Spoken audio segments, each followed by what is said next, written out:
Aceita entrar aí na sua casa? Com a sua permissão, entro na sua casa. Muitíssimo obrigado. Começando para toda a Altaneira Brasil, mais uma edição do programa A Voz de Paulo Henrique Maia. E a partir de agora, trarei informações de diversas imparcialidade e sem cor partidária. E agora, nesse momento, está entrando no ar o programa que não terá preso com ninguém. Nem com partido político, nem com o presidente da República, nem com o governador dos estados, nem com o senador da República, nem com deputado federal, nem com deputado estadual, nem com prefeito, principalmente nem com vereador. Uma boa tarde a você que me acompanha pela rádio comunitária Altaneira FM ou pela live ao vivo transmitida pelo Facebook. Altaneira Ceará Brasil, 11 de janeiro de 2020, 12 horas 2 minutos, horário oficial, sob a proteção de Deus, com as bênçãos de Jesus, inicio a 54ª edição do programa. E antes de eu iniciar o programa de hoje, quero aqui fazer aqui um registro à população de Altaneira, que no mês de setembro nós iniciamos uma luta junto com a população sobre o caso da CAGES, aquele abaixo-assinado sobre a falta de água e principalmente também a qualidade de água. Eu já fiz um registro parecido com esse de hoje, que eu irei falar aqui, e eu falei que convenhamos que a qualidade de água ela melhorou 90%. A água está quase cristalina em sua casa. Então convenhamos que a população colheu uma parte dos frutos que foi plantado, colheu uma parte de sua cobrança. Sobre a falta de água constante, naquela época que iniciamos o abaixo-assinado, houve uma grande melhoria, não se via mais assim tanta falta de água. Um tempo depois começou novamente a falta de água e tudo. Nesse período de chuva nossa agora, estabilizou, sempre costuma ter água quase diariamente nas torneiras. Não vi ninguém assim da população mais reclamando esses dias. Mas o que eu vou falar aqui é o seguinte: naquele abaixo-assinado que nós fizemos, tinha um ponto que eu achei que a CAGES iria, a empresa, atender a população, que foi uma resposta formal. Porque a população queria uma resposta por parte da CAGES. E na escrita do abaixo-assinado, tinha todo o embasamento jurídico, e tinha um ponto que a população pedia, que era uma resposta formal em 30 dias corridos. E eu me recordo que essa luta ela iniciou dia 2 de setembro de 2019. Encerremos na outra semana. E foi protocolado na CAGES, entregue as assinaturas na CAGES, junto com o corpo, com a peça do abaixo-assinado, no dia 26 de outubro. Então, contando 30 dias corridos, contando sábado e domingo, 30 dias corridos, contando feriado sábado e domingo. No dia 26 de novembro, seria o prazo final que a CAGES tinha para nos dar a resposta formal. Antes do dia 26 de novembro, a responsável pelo escritório aqui do município de Altaneira me procurou e deu a resposta que já estava sendo atendido. O filtro já estava sendo consertado na base de tratamento para a qualidade de água, e eles estavam trabalhando diariamente para que fosse sanado o problema da falta de água. E me pediu um tempo para ser entregue a resposta formal. E eu dei esse tempo, porque nós já tínhamos a resposta informal, que era a resposta de boca, como nos falando no popular. Estava faltando ainda a resposta na escrita formal, para poder ser publicado na internet e ser lido aqui também na rádio. Uma resposta à população, prestação de conta. E aí Depois, passando o decorrer do 26 de novembro, que era o tempo final, ingressamos em dezembro, já estamos em janeiro, e eu fui lá também lá no escritório da CAGES, aqui no município, e me pedi mais um tempo para ser entregue essa resposta formal, e hoje, dia 11 de janeiro de 2020, no decorrer aí de um mês e 11 dias, nós ainda não estamos com essa resposta formal. E nós até prometemos também à população que nós não iríamos parar por aqui se os problemas não fossem resolvidos. Por enquanto está calmo, está tendo água, eu não estou tendo informação que não está tendo água e a qualidade de água melhorou. Mas caso esse ainda piore, nós iremos se reunir com você ouvinte, você que queira cobrar seus direitos, porque para cobrarmos os nossos direitos nós temos que se unir. Não é deixar uma ou duas pessoas na frente e o resto ficar no escuro, não, na escondida. Ninguém aqui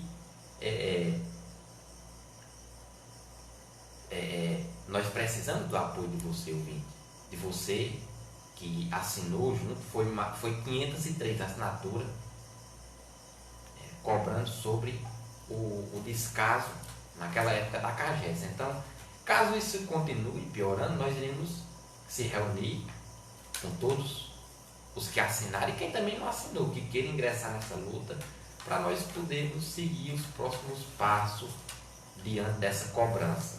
Mas para isso nós precisamos se unir, porque tem um ditado que diz: sociedade desunida sofre unida. Então, para que nós não soframos unidos, nós temos que cobrar o nosso direito.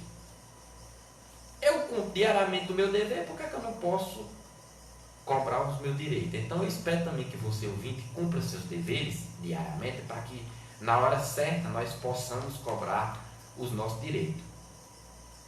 Então, nós temos um grupo no WhatsApp, certo?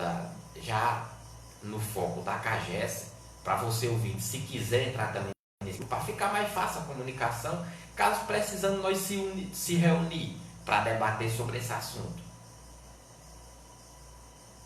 Porque fica mais fácil tendo grupo, né? Manda uma mensagem, todo mundo fica atento, a gente se reúne tudo. Mas eu não estou dizendo que ninguém vai se reunir. É caso essa situação piore, porque esses dias está calmo, está tendo água e tudo, eu não vi cobrança de falta de água. Mas ainda vi, na semana passada no grupo ainda cobraram. Não, cobraram não, foi outro assunto no grupo. Mas como eu falei, desde a semana passada está tendo água e tudo. Realmente, nesse período foi solucionada a nossa cobrança. Ninguém nos sabe daqui para frente. Porque a população tem todo o direito de cobrar. Porque se está pagando, então tem todo o direito. Isso foi um dos embasamentos jurídicos que foi colocado no abaixo-assinado. É sobre o direito do consumidor. Que todo aquele que compra algo que é intitulado consumidor, ele tem seus direitos. E são muitos direitos que muitas vezes é descumprido, e por isso que foi encabeçado aquele abaixo-assinado, porque os direitos da população do município de Altaneira estavam sendo descumpridos. Então nós precisamos se fortalecer junto para que a gente fique à espera. O que é que a gente quer? Que seja solucionado o problema da forma mais pacífica possível. Mas se não for, infelizmente, nós teremos que caçar ainda mais o nosso direito, porque já foi uma luta, já foi um avanço. 503 assinaturas não é brincadeira, não é 503 pessoas encabeçando essa abaixo-assinado. E eu vou até peço a você ouvinte que pegue um papel aí, um lápis, uma caneta, para pegar o contato aí, o meu contato do WhatsApp. Se você se interessar em entrar no grupo da CAGES, é um grupozinho do WhatsApp que a gente tem para debater sobre esse assunto, que fica mais fácil quando a gente, se caso precisar, a gente se reunir para ir mais à frente, né, nessa luta do abaixo-assinado. Porque aqui ninguém vai deixar a luta pelo meio do caminho, não. Se aqui dentro de Altaneira está acostumado, é de praxe se deixar luta por meio do caminho, conosco é diferente. Ninguém aqui vai deixar a luta por meio do caminho, não. Se foi prometida à população que nós iríamos mais além, nós vamos cumprir. Mas para que isso possa acontecer, nós precisamos do seu apoio, de sua luta, que você esteja junto conosco. Porque também não é justo deixar duas pessoas aí na frente e o resto ficar às escondidas. Certo? Ninguém aqui é melhor do que ninguém. O que esse abaixo-assinado aqui ele foi apenas uma iniciativa para mostrar que você pode cobrar seu direito. Qualquer um pode cobrar. Aqui ninguém é advogado, eu não sou formado em nada. Em nada. Então aqui ninguém é advogado, aqui também ninguém é ministro do STF para tomar decisão, nada. Certo? Aqui nós somos apenas simples cidadãos que toda hora nós somos injustiçados. Essa palavra para mim ela tem um peso muito forte, a justiça. Porque você, ouvinte que é cristão, você que é conhecedor em partes das escrituras bíblicas, eu vou titular Cristo aqui, falar nele um pouco. Você que é cristão. E você que já leu a Bíblia, ou já viu falar, sempre tem as passagens que diz não sei o que, a justiça, não sei o que, herdarão o reino dos céus, a justiça, e tudo fala em justiça. E um dos focos que eu trago para a filosofia de minha vida é o seguinte, é não deixar ser injustiçado. Até porque na escritura era o que mais falava, bendito não seja o que, os mansos e não sei o que de justiça, porque herdarão o reino de Deus. E tem outras passagens lá que falam sobre justiça. Então, você ouvindo, você tem que trazer para a sua vida uma coisa, justiça. O que é a justiça? Você tem que trazer. Nem você cometer injustiça com o seu próximo, você ser uma pessoa justa, que cobra justiça, andar na linha direita, na linha certa, na verdade. Nem você cometer injustiça com o seu próximo, e nem deixar que cometa injustiça com você. Porque o que mais se vê hoje, no Brasil e no mundo, são injustiças acontecendo. Você deixando que injustiças aconteçam em sua vida. E isso não é correto. Eu vejo que isso nós temos que, na hora certa, nós temos que cumprir o nosso dever, porque existem os dois pontos, está na Constituição. E deveres, mas para que nós possamos cumprir os nossos direitos e que nosso direito seja cumprido e nós podemos cobrar, nós temos que cumprir os nossos deveres. Então você pedi agora há pouco para que você pegasse um papel aí, nota aí meu número é 999 47 98 17. Eu vou repetir novamente, vou dizer aqui, para quem ainda não ouviu, chegou agora, ligou o rádio. O contato que eu vou dar agora é o número do meu WhatsApp, para você que se interessa em entrar no grupo criado por todos que encabeçaram o abaixo-assinado. O ano passado, o abaixo-assinado sobre o assunto da CAGES. Você que se tiver interesse em ingressar no grupo da CAGES, o grupo é especificamente só para isso. Ninguém leva para postar nada referente a outras coisas, é apenas sobre o assunto da CAGES, falta de água, essas coisas, esse assunto. Por isso que encabeçamos a abaixo-assinado. Então, tá aí, você pega meu contato, manda mensagem dizendo que quer entrar e ele coloca na hora no grupo do WhatsApp, para ficar mais fácil o nosso contato. E caso necessite a gente se reunir sobre os assuntos dos seus direitos. Então você pega, vou repetir aqui o número, é 999 47 98 17. Então tá aí o contato. Se você se interessar, você entra em contato comigo pelo WhatsApp, tá aí, repassei o número e diz que quer entrar. Estou seguindo aqui o programa, deixando essa parte agora de lado. Segundo a fonte CNM, a Confederação Nacional dos Municípios, publicada a estimativa do Fundeb para 2020. Confira os valores e estado beneficiado. É dinheiro. Dinheiro vindo agora para o município, que nem folha. Foi publicado no Diário Oficial da União, na segunda-feira, dia 30 de dezembro. Foi publicado sobre esse assunto. A portaria interministerial 4 de 2019, que estabelece os parâmetros operacionais para o Fundo de Manutenção e Desenvolvimento da Educação Básica e de Valorização dos Profissionais da Educação, o Fundeb, no exercício 2020. A estimativa do Fundeb para o exercício de 2020 tem previsão de uma receita total de 173,7 bilhões de reais, Deste valor, 157,9 bilhões corresponde ao total das contribuições de estados, Distrito Federal e municípios, e 15,8 bilhões a complementação da União ao fundo.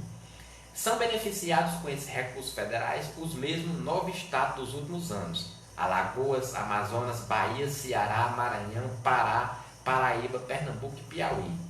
O valor mínimo nacional do aluno dos anos iniciais do ensino fundamental urbano, estimado para 2020, é de R$ 3.643,16 por aluno.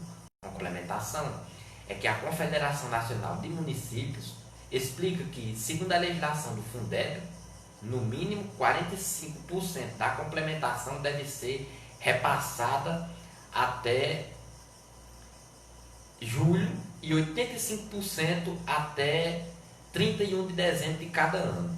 Isso justifica a diferença de valores no cronograma entre os 2 semestres do ano. Os 15% restantes repassado em janeiro do ano seguinte, para auxiliar o gestor no planejamento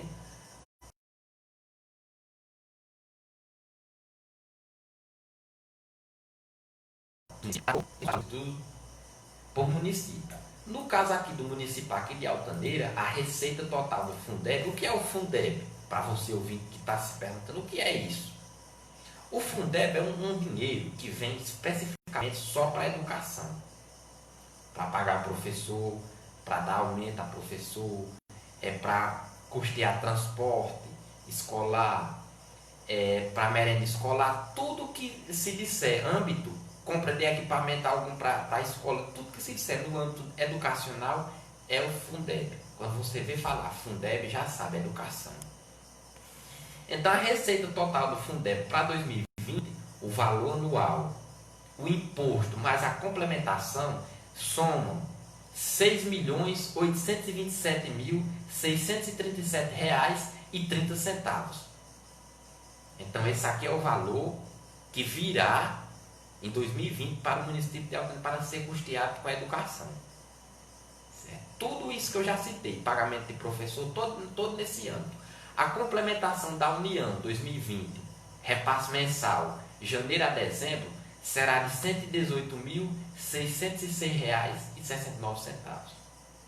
E a receita do Fundeb, sem complementação, somam R$ 4.974.983,29. Essa complementação é a complementação da União, que esse dinheiro está vindo sobre aquele leilão que teve o ano passado, o leilão do pré-sal, de não sei quantos bilhões de reais. Então, foi retirada uma certa quantia daquele leilão do pré-sal que houve aqui no Brasil para a educação. Então, essa complementação que virá é desse leilão do pré-sal. E a complementação do PIS 2020, janeiro a dezembro, é de R$ 13.122,99. O valor total da complementação, o valor total é de R$ 1.852.654,01. A fonte é a Confederação Nacional dos Municípios. Então, com uma dessa, os prefeitos do município não vai ter como não pagar mais o PIS dos professores. Você, professor, pode preparar, botar aí na agendazinha umas compras a mais que vai poder fazer esse ano, porque seu piso, o governo federal e todo o país espera que seja pago o piso de vocês, porque o dinheiro agora está vindo a mais. Então agora dá para pagar. Então agora os municípios, os prefeitos dos municípios não vai ter como justificativa que não tem dinheiro. Porque isso é balela para mim. Dinheiro tem. Tem para as farras de vereador, prefeito, até o cargo maior, por que é que não tem para a população, para a saúde, a educação e principalmente para os professores? O CNM mostra, a Confederação Nacional dos Municípios, preocupação com estimativa de reajuste de 12,84% do PIS dos professores. O reajuste do PIS nacional dos professores deve ser de 12,84% em relação ao valor definido para 2009. Segundo previsão da Confederação Nacional dos Municípios, com base na nova estimativa de receita do Fundo de Manutenção e Desenvolvimento da Educação Básica, e de Valorização dos Profissionais da Educação, Fundeb, o valor mínimo do magistério do professor passa de R$ 2.557,74 para R$ 2.886,15. Em janeiro de 2020, a entidade alerta para os impactos às finanças municipais e atua há anos junto ao Legislativo e Executivo para alterar os critérios do reajuste. Conforme explica a área de educação do Conselho Nacional dos Municípios, a portaria interministerial 3 de 2019 dos Ministérios da Educação e da Economia trouxe nova estimativa da receita do Fundeb para 2019. Publicada dia 23 de dezembro, a normativa define o valor mínimo nacional por aluno, ano dos alunos iniciais do ensino fundamental urbano, em R$ 3.440,29, em substituição ao valor de R$ 3.238,52, que fora estimado da portaria interministerial do MEC, do Ministério da Economia, 7 de 2018. A nova estimativa dos valores do Fundeb, segundo explica a área técnica da Confederação, tornou-se necessário devido à retificação das matrículas apuradas no censo escolar de 2018 e a revisão da estimativa da receita do fundo por conta da arrecadação de impostos no atual exercício fiscal. Pelos cálculos da equipe técnica da Confederação Nacional dos Municípios, o reajuste causará impacto de aproximadamente 8,7 bilhões nos cofres municipais. Vale esclarecer que a primeira estimativa de receita total apresentou um montante de 156,3 bilhões, sendo 143,4 bilhões a soma das contribuições do Estado Federal e município, e 14,3 bilhões referente à complementação da União a 9 estados: Alagoas, Amazonas, Bahia, Ceará, Maranhão, Pará, Paraíba, Pernambuco e Piauí. A nova estimativa prevê a cifra de 165,1 bilhões de reais, deles 151,4 bilhões provenientes dos entes municipais, estaduais e distrital e 13,6 bilhões em âmbito federal. O reajuste instituído pela Lei nº 11.638/2008, o piso salarial nacional para os profissionais do magistério público da educação básica deve ser atualizado anualmente no mês de janeiro. O aumento deve considerar o mesmo percentual de crescimento do valor anual mínimo por aluno dos anos iniciais do Fundamental Urbano do Fundeb, nos 2 exercícios imediatamente anteriores. Como os valores efetivamente realizados são publicados em abril do ano subsequente, o MEC utiliza os valores mínimo por aluno ano dos anos iniciais do Fundeb das últimas estimativas nos 2 anos anteriores. O Conselho Nacional dos Municípios lembra que em novembro de 2019 o Índice Nacional de Preço ao Consumidor, a tabela do INPC, acumulado nos últimos 12 e de 3,37%, a Confederação destaca que o reajuste dos professores será novamente acima da inflação acumulada no ano anterior. A entidade se reunirá com o representante do Fundo Nacional de Desenvolvimento da Educação. Ainda foi essa reunião em dezembro para apresentar os impactos desse aumento dos cofres municipais e para firmar posições favoráveis à urgente alteração do critério de reajuste anual do piso nacional do magistério, com a adoção do Índice Nacional de Preços ao Consumidor, tal como propõe o projeto de lei número 3.776/2008 do Poder Executivo. Por fim, a entidade defende a autonomia municipal nessa questão e defende que os reajustes reais dos valores dos vencimentos do magistério devem ser negociados pelos governos estaduais e municipais com seus respectivos professores.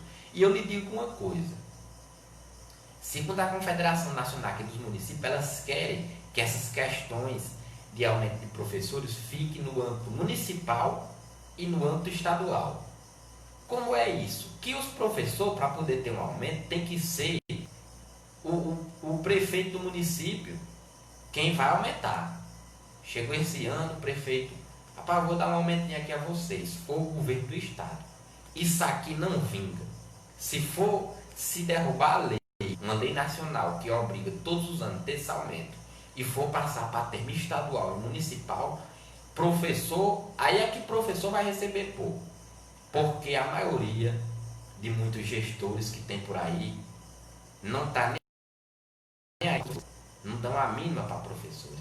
Então, se for deixar para essas questões de aumento de salário de professor for em âmbito municipal ou âmbito estadual, os professores agora vão passar fome, porque eles não estão nem aí para professor. Não são todos, tem muitos gestores bons em todos os aspectos, de vereador ao cargo maior, mas também tem uma safra de gestor ruim.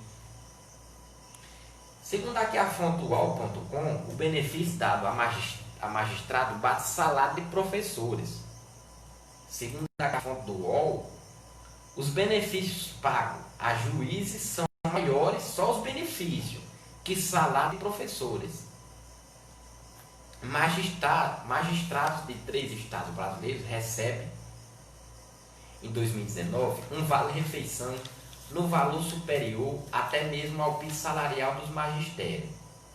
Os professores trabalham 40 horas semanais para garantir ao menos R$ 2.557 mensais, enquanto juízes e desembargadores de Pernambuco, Amapá e Acre colocaram no bolso um auxílio alimentação que passou de R$ 3.000. Só o auxílio alimentação dos juízes e desembargadores desse estado recebe R$ 3.000 por mês, mais do que 40 horas semanais trabalhadas por um professor.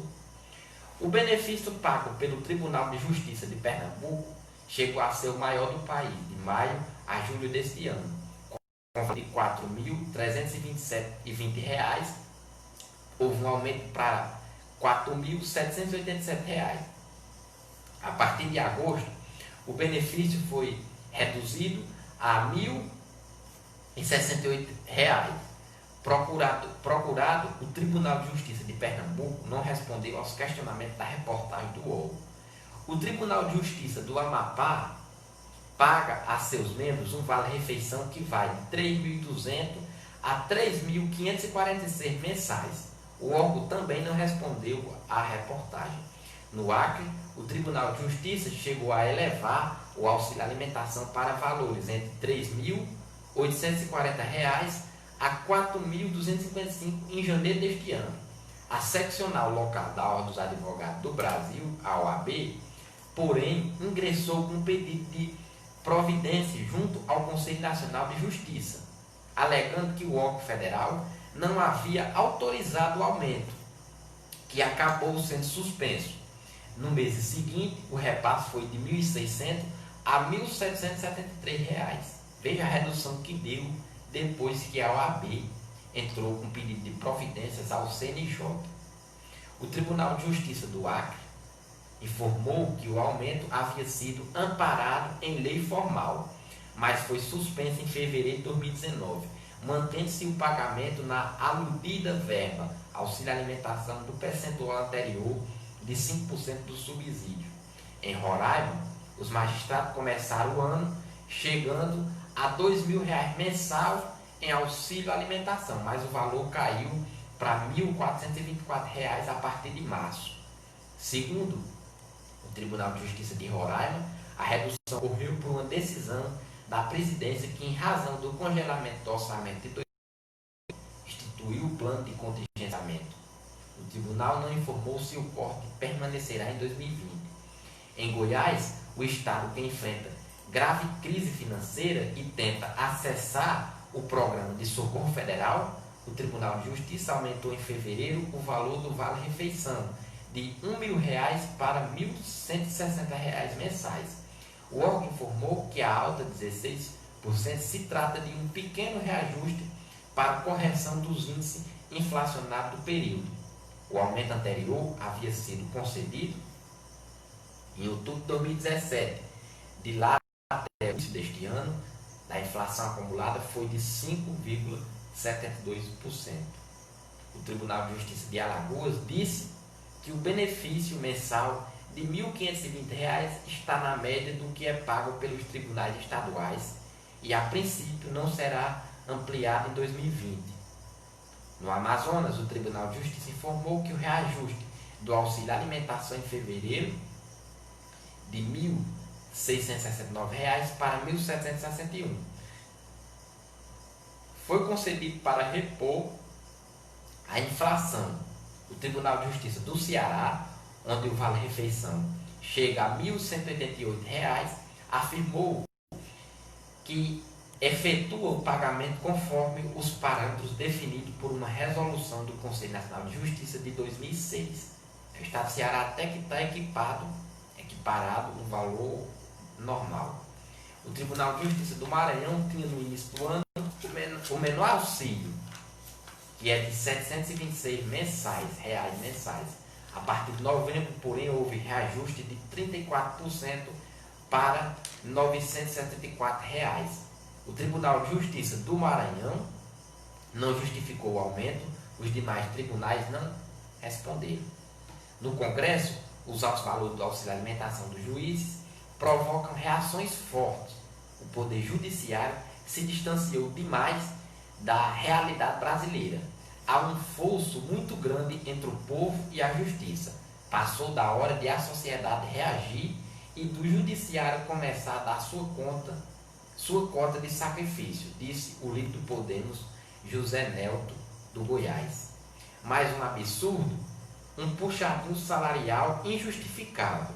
Em 2020, vamos rever todos esses excessos em uma reforma administrativa que atinja todos os poderes em todos os estados e municípios, afirmou o líder do Partido Novo, Marcel Van, do Rio Grande do Sul.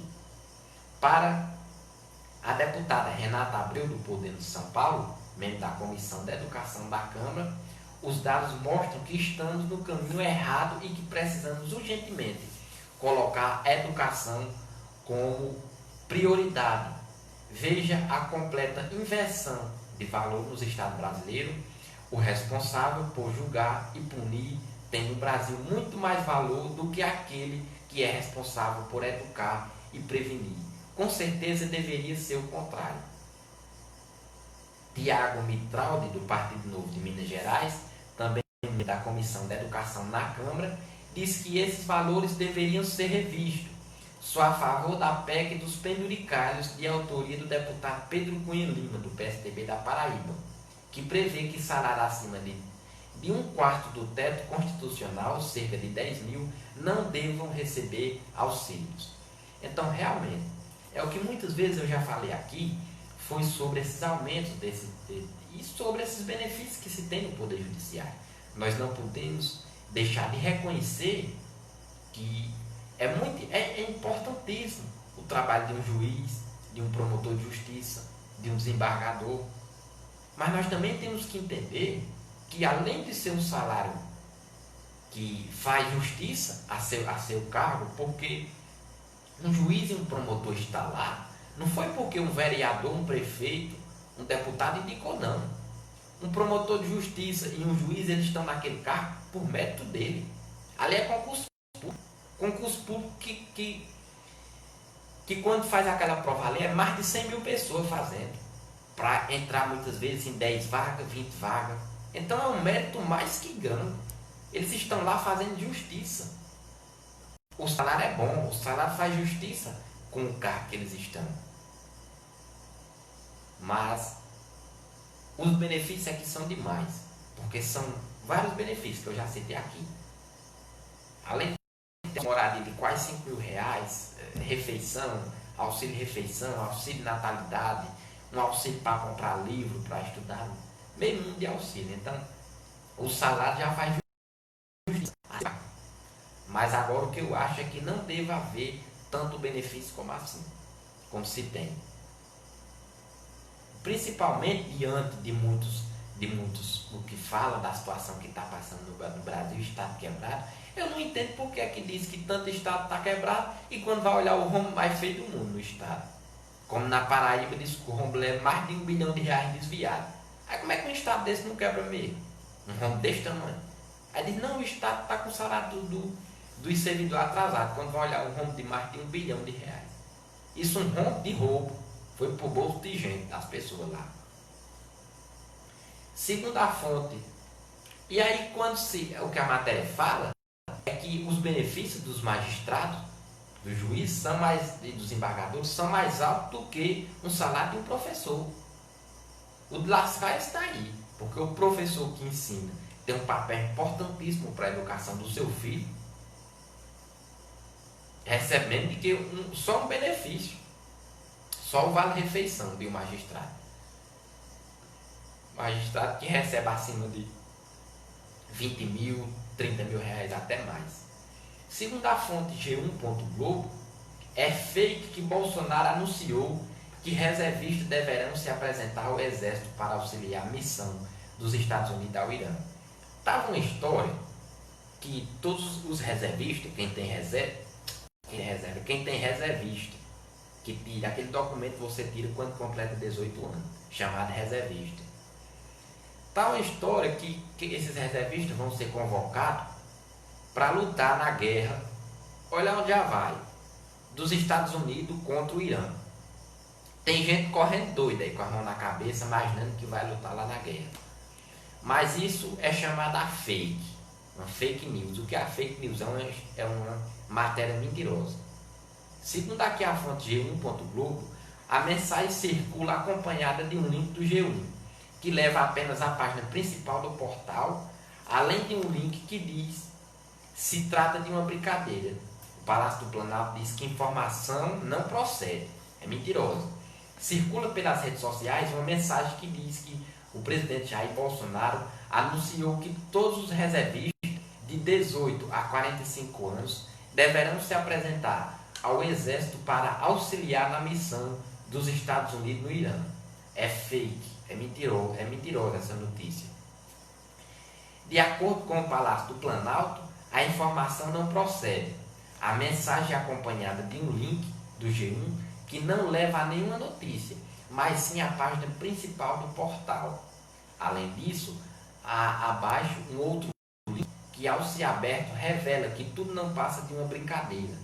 Com várias pessoas não clicam no link, a mensagem tem se propagado e muitos têm se perguntado se ela é de fato verdadeira. Não é a primeira vez que um boato circula desse modo no WhatsApp. A mensagem falsa se aproveita da crise entre os Estados Unidos e o Irã após a morte do general iraniano Soleimani, em 2 de janeiro. Apesar da tensão entre os dois países, não houve até agora, porém, nenhum anúncio por parte de Donald Trump do envio de forças ao Irã. Então, você pode ficar tranquilo que você não vai lutar nessa guerra. Segundo a fonte do Congresso em Foco, o Irã cobra explicações do Brasil sobre apoio aos Estados Unidos. O Irã cobrou explicações das autoridades brasileiras sobre a posição do Brasil em relação à recente escalada de tensões entre o Iraque e os Estados Unidos.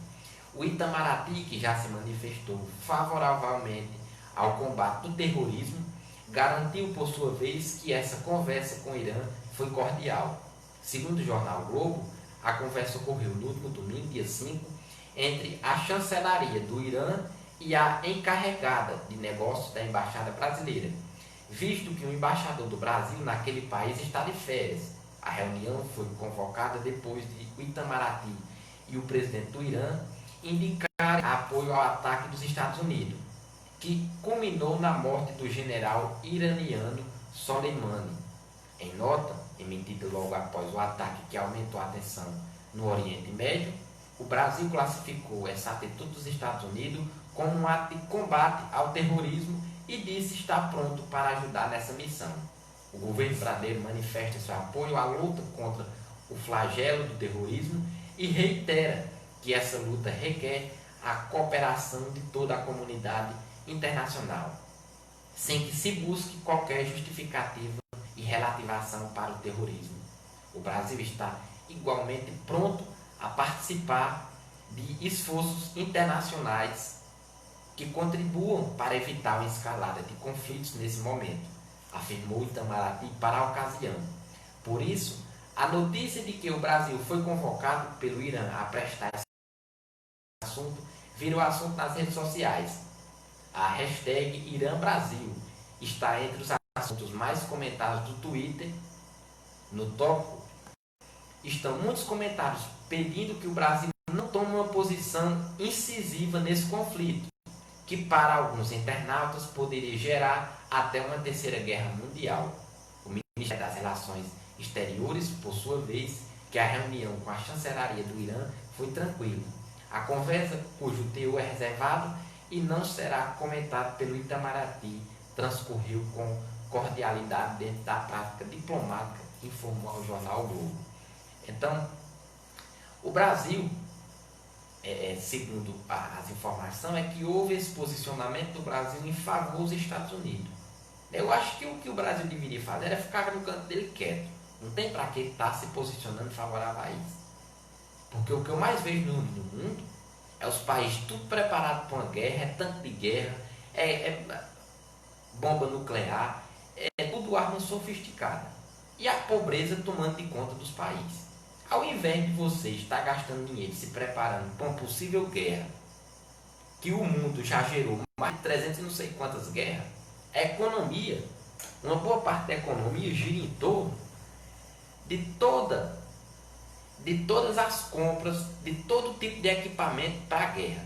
Então, nos valores já feito uma soma de tudo que o mundo já comprou em termos de tanque de guerra, de caça, de armas, de aplicação em dinheiro em bomba nuclear, já daria para ter sido feita mais de 400 guerras mundial. Então o que você vê no mundo é todos os países girando em torno disso, girando em torno de guerra.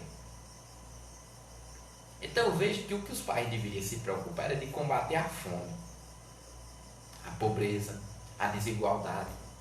Era isso em torno de guerra. Então você vê que tem dinheiro para se retrucar um país ou outro em guerra, à altura. Mas não se tem dinheiro para se combater as crises financeiras, a fome e a pobreza. Segundo a fonte G1.globo, uma coisa que é do ano passado, que vem chamado bombando nas redes sociais, é aquele desastre que está acontecendo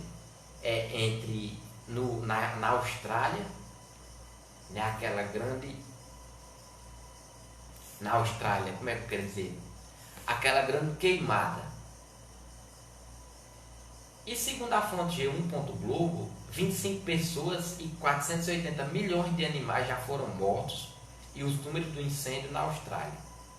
Um incêndio gravíssimo que já vitimou 25 pessoas e 480 milhões de animais. E sem falar na devastação do meio ambiente. Ao menos 6,3 milhões de hectares já foram atingidos. Imagina aí, ouvinte, 6,3 milhões de hectares de terra já foram atingidos pelo incêndio. A Austrália vive um dos piores incêndios florestais dos últimos anos, com focos que começaram em setembro do ano passado. O fenômeno é causado pela combinação de temperaturas superiores a 40 graus Celsius, pouca chuva e fortes ventos. As queimadas atingiram mais de 6,3 milhões de hectares de terra pelos países.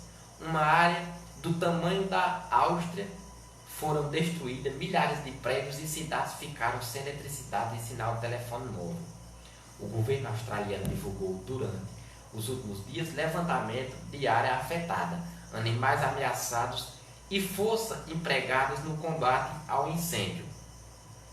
A Austrália vai destinar 2 bilhões de dólares australianos e cerca de 5,6 bilhões, além das dezenas de milhões já prometidos para a recuperação de áreas afetadas pelos incêndios, segundo o primeiro-ministro do país.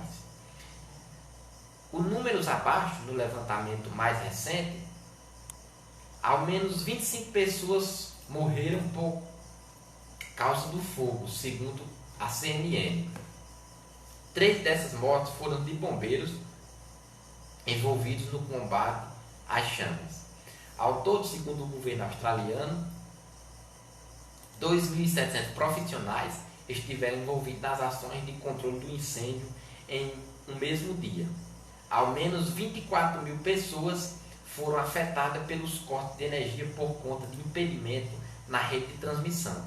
Segundo a distribuidora de energia do estado de Nova Gales do Sul, um dos mais afetados pelos incêndios, o estado de Vitória, um dos mais populosos do país e abriga a cidade de Melbourne, registrou na segunda-feira ao menos 39 focos de queimada e 13 áreas em alerta. A Austrália convocou 3.000 reservistas das Forças Armadas para combater os incêndios florestais que devastam o país. Ao menos 1.200 casas foram destruídas. As perdas do país estimadas em 375 milhões de dólares australianos, cerca de 1,6 bilhão de reais. Já na vida selvagem, um zoológico registrou mais de 90 mil atendimentos após incêndios florestais. Estou errando demais essa palavra. Florestais na Austrália. Segundo a CNN, ao menos 480 milhões de animais podem ter morrido apenas no território de Nova Gales do Sul. Especialistas alertam que este número é estimado e pode estar muito além da realidade. Ao menos um terço da população de koalas deste estado foram mortos. Segundo um pronunciamento oficial da ministra australiana de Meio Ambiente, as doações, as personalidades australianas, políticos e organizações se movimentaram para financiar o combate aos incêndios e a reconstrução de áreas atingidas pelo fogo e anunciaram doações milionárias nos últimos anos. A atriz Nicole Kidman doou 500 mil reais, cerca de 2 milhões 500 mil dólares. O apoio, pensamentos e orações de nossa família estão com todos os afetados pelo incêndio na Austrália, disse em uma rede social. O primeiro-ministro australiano anunciou na segunda-feira a criação de um fundo de 1,39 bilhões em apoio para a reconstrução de comunidades atingidas pelos incêndios. Já a tenista se comprometeu em doar integralmente à Cruz Vermelha o prêmio do torneio de Brisbane, com estreia direto na segunda rodada do campeonato, e o número 1 do mundo já tem garantido 22 mil, cerca de 90 mil reais em prêmios. O montante pode chegar ainda a 250 mil dólares, cerca de 1 milhão de reais. A cantora Kylie anunciou a doação de 500 mil reais, 500 mil dólares também.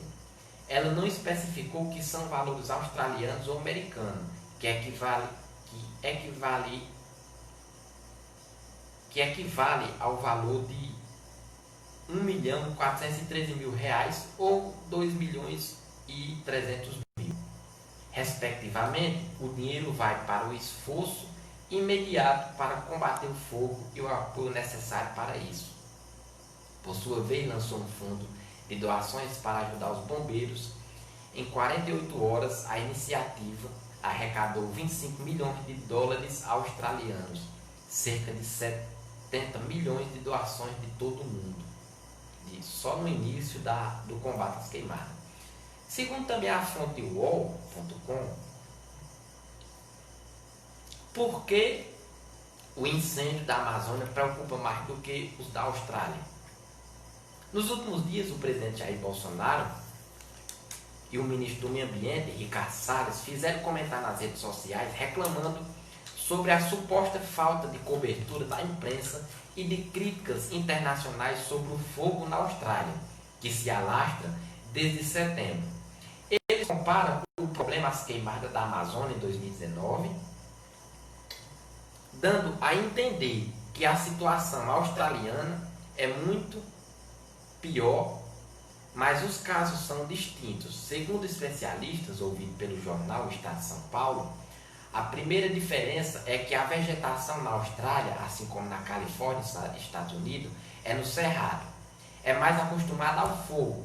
Lá os incêndios ocorrem de modo natural. Flora e fauna evoluíram com fogo.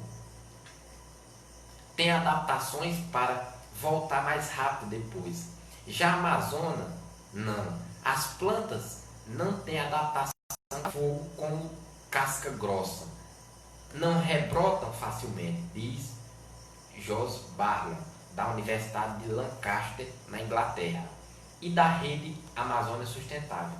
Na Austrália, os incêndios se espalham principalmente pela floresta tropical seca, mas deste verão estão muito mais extensos e duradouros por causa da mudança climática. Já na Amazônia, a floresta tropical úmida só queima se alguém botar fogo. Em agosto, quando o número de focos foi o maior para o mês de 2010, a ação humana ocorreu, principalmente para limpar áreas previamente desmatadas. Barlam publicou com cientistas brasileiros uma análise no período global. Em novembro, apontada essa relação com o desmato, e em 2019, imagens de satélite mostraram que boa parte do fogo foi em área de derrubada. É muito diferente as florestas na Austrália pegar fogo em pé. O aquecimento, a Austrália passa por uma seca muito prolongada desde 2017, que se intensificou em 2019, conforme a prévia de relatórios da Organização Meteorológica Mundial no início de dezembro. Em média, o período de janeiro a outubro foi mais seco desde 1902, e a situação se agravou nos meses seguintes. Desde o início do ano, com seca severa, ondas de calor acima de 50 graus e vento forte, as chamas se intensificaram segundo análise da NASA. Alguns lugares queimaram ao longo de 4 meses, segundo a Agência de Clima e Tempo da Austrália. O índice de chuva está 36% inferior à média entre 1961 e 1990. Os dois casos, Austrália e Amazônia, são graves, mas de modos diferentes. O custo humano em termos de morte é obviamente maior na Austrália, mas o custo para emissões de carbono pode ser maior na Amazônia. São duas situações super importantes e cada uma merece investimento e interesse do seu governo, assim afirma o cientista Barlam. A semelhança entre os casos é que com as mudanças climáticas, as condições para o fogo têm ficado melhores em todo o mundo. Mudanças climáticas são difíceis de conter, a situação vai piorar, mas é possível fazer ações locais para prevenir situações ainda mais catastróficas. Na Amazônia, é preciso conter o desmato, ajudar pequenos produtores a usar fogo de modo mais responsável ou nem usar. É possível ter políticas públicas para diminuir o fogo. Na Austrália, um manejo florestal melhor pode ajudar. O país tem muitas plantações de eucalipto que propagam fogo com facilidade. Para Erika Benenck, da Universidade de Oxford, na Inglaterra, que estuda os impactos do fogo na Amazônia. O caso australiano mostra o alcance do aquecimento global. São cidades inteiras evacuadas, milhares no hospital, pressão na economia que leva à estabilidade social, além do impacto na biodiversidade. É como se olhássemos por uma janela no nosso futuro, de como o ecossistema naturalmente mais seco se portar em frente às mudanças. Os negacionistas, outra semelhança é que os governos da Austrália e Brasil minimizam o aquecimento global. O primeiro-ministro australiano nega as mudanças climáticas. O país, assim como o Brasil, foi um dos que travaram a negociação na cúpula clima da ONU. Em dezembro, O ministro afirma que não vê elo entre os fogos e as mudanças climáticas. Depois recusou e disse que elas seriam só um dos fatores ligados ao problema. No Brasil, o ministro Ricardo Salles já questionou a parcela de contribuição humana na alta de temperatura. A fumaça dos incêndios na Austrália foi avistada no Chile e na Argentina, em uma nuvem que percorreu mais de 12 mil quilômetros até a América do Sul. Segundo o Serviço Meteorológico de Santiago, não há registro de problemas causados pelo fenômeno. A nuvem tem espessura de 6 metros e deixou o sol com tons de vermelho. O Serviço Nacional de Meteorologia argentino mostrou em seu Twitter imagens de satélite. Que consequências isso pode ter? Nada muito relevante após o pôr do sol e um sol um pouco mais vermelho, disse a agência de satélite argentina. Então se vê, segundo as informações, é que o fogo na Austrália não é de fator humano, e sim um fator de clima, um fator de vegetação, é cerrado, né? Um país que ele é muito, pelo que se vê aqui, a temperatura chegando a 50 graus, é um país muito seco. Eu achava que era só aqui o Brasil, que era um país mais seco, assim, um país tropical, de um clima tropical que varia muito, mas eu estou vendo que tem muito país aí pior do que aqui o Brasil, em termos de seca, pior do que o Nordeste. Então, por causa da temperatura, do clima, da vegetação que é cerrado, e quando essa temperatura chega alta, com os fortes ventos, dá essa queimada. Mas bastante interessante o comparativo feito, que revela que aqui no Brasil o que aconteceu não é um clima de vegetação. Não foi um fator de natural, e sim um fator humano. Segundo aqui o comparativo que foi feito das queimadas da Amazônia com as queimadas da Austrália, o que houve a queimada aqui no Brasil foi um fator humano, foi fogos criminosos. Porque a vegetação da Amazônia é uma vegetação que não se pega fogo com a temperatura. Porque não é um clima de cerrado. Um clima de cerrado tanto pega fogo com facilidade e é um clima que brota também fácil depois de uma queimada. É como um capim. Quando você queima um capim seco, você não queima aquele capim que está seco para ele nascer verdinho. Da mesma forma é o clima do cerrado. Quando ele pega fogo, nasce outra nova com facilidade, outra nova vegetação. Já na Amazônia não, ele nem tem facilidade em pegar fogo com a temperatura, com coisas do meio do ambiente, e também não nasce fácil depois de uma queimada. Precisa todo um cuidado, toda uma plantação, todo um acompanhamento. Então o que foi revelado, e que todo o país sabe disso, todo mundo sabe disso, que foi incêndio criminoso. Principalmente o viés que se vê é que são de pessoas que querem tomar de conta daquelas terras, para plantação, algo do tipo, criação de gado, essas coisas. Então isso é um crime mais que ambiental.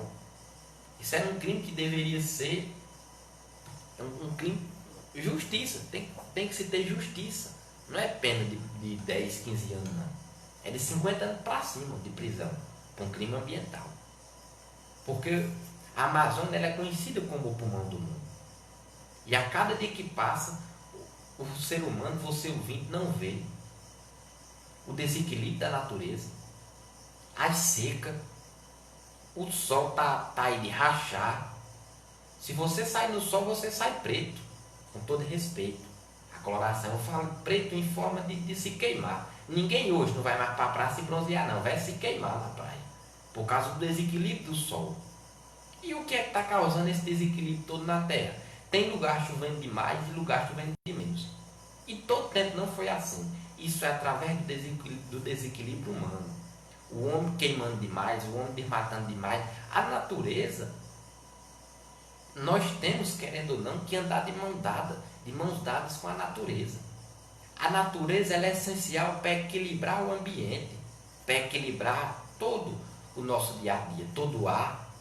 A cada dia que passa, o homem está fazendo com que o mundo perca o oxigênio. Vai chegar um tempo, o povo hoje já está comprando água para beber, porque as águas estão de má qualidade. Daqui a um tempo nós vamos comprar até o ar para respirar, porque o desequilíbrio está demais. A devastação, a ganância do homem por o dinheiro está fazendo com que derrube tudo, é matando animal. Precisa de tudo isso para equilibrar o ecossistema. E equilibrando o ecossistema é que vai equilibrar o dia a dia do ser humano. Porque a poluição está demais, o desmatamento. Então os governantes, a cada dia que passa, e são poucos os governantes que estão preocupados com o meio ambiente, porque a maioria dos governantes estão preocupados com guerra, estão preocupados com capitalismo, com dinheiro. Para poder encerrar o programa de hoje, eu quero encerrar aqui com um texto, é o sermão do padre Antônio Vieira, no final do século XIX, que chama Excerto sobre a União. Escrito em 1662, e eu vou ler aqui para você, ouvinte, com toda a atenção, os trechos do sermão do Santíssimo Sacramento, pregado pelo padre Antônio Vieira, que viveu entre 1608 a 1697 em Santa Engrácia, no ano de 1662, foi escrito, e ele fala sobre a união.